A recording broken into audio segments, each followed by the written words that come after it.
Hello' guys, মই আজি আপোনালোকৰ লগত খুবেই টেষ্টি এটা আফগানী এগ কাৰী ৰেচিপি লৈ আহিছোঁ। এইদৰে যে আফগানী এগ কাৰী বনালে খাবলৈ যে খুবেই টেষ্টি হয়। মই প্ৰথমতে কণী 6টা বইল কৰি দিছোঁ। তাৰপিছত এখন কেৰাহীত তেল গৰম হ'ব দি তাতে কাটি থোৱা 2টা মিডিয়াম চাইজৰ পিঁয়াজ, কেঁচা জলকীয়া, নহৰু, আদা দি সেইখিনি অলপমান মই ভাজি থাকিলোঁ। সেইখিনি ভাজি হোৱাৰ পিছত মই তাতে কেইটামান কাজু বাদাম দি দিলোঁ। কাজু বাদাম দি সেইখিনি আৰু এবাৰ ভালদৰে মই ভাজি থাকিলোঁ। তাৰপিছত সোৱাদ অনুসৰি নিমখ দিলোঁ আৰু অলপমান পানী দি সেইখিনি মই ভালদৰে সিজিব দিলোঁ। সেইখিনি সিজি হোৱাৰ পিছত ঠাণ্ডা হোৱাৰ পিছত এটা মিক্সি জাৰত দি তাতে কেইটামান ধনিয়া পাত দি এটা পেষ্ট বনাই ল'লোঁ।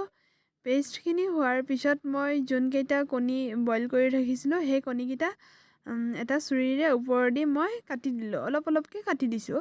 কাটি দিয়াৰ পিছত এখন পেনত মই তেল লৈ তাতে মই অলপমান নিমখ, অলপমান জলকীয়া গুড়ি আৰু অলপমান হালধি গুড়ি দি কণীকেইটা তাতে মই ফ্ৰাই কৰিলোঁ।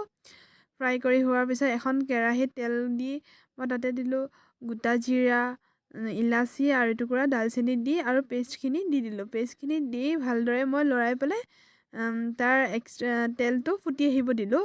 তেলটো ফুটি অহাৰ পিছত মই ফেটি থোৱা দৈ আছিল, দৈখিনি ভালদৰে ফেটি পেলাই মই তাতে এড কৰি দিলোঁ। এড কৰি দি সেইখিনি ভালদৰে মই লৰাই থাকিলোঁ।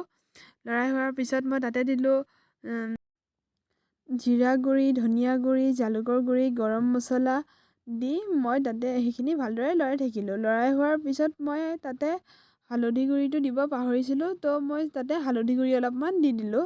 দি সেইখিনি আকৌ এবাৰ ভালদৰে লৰাই থাকিলোঁ। সেইখিনি লৰাই হোৱাৰ পিছত তাতে মই অলপমান পানী দিলোঁ। সেইখিনি পানী দি উতলি অহাৰ পিছত মই তাতে দিলোঁ কচুৰি মেথি আৰু অলপমান ফ্ৰেছ ক্ৰীম এড কৰি দিলোঁ। ফ্ৰেছ ক্ৰীমখিনি দি মই সেইখিনি ভালদৰে মই লৰাই থাকিলোঁ। সেইখিনি লৰাই হোৱাৰ পিছত তাতে যোনকেইটা কণী ফ্ৰাই কৰি থৈছিলোঁ সেই কণীকেইটাও মই তাত দি দিলোঁ। শেষত গৈ মোৰ আফগানী এগ কাৰী ৰেচিপি ৰেডি হৈ গ'ল। এইদৰে যে খাবলৈ যে খুবেই টেষ্টি হৈছিল। আপোনালোকে এনেদৰে এবাৰ ঘৰত ট্ৰাই কৰি চাবচোন, খাবলৈ খুবেই টেষ্টি।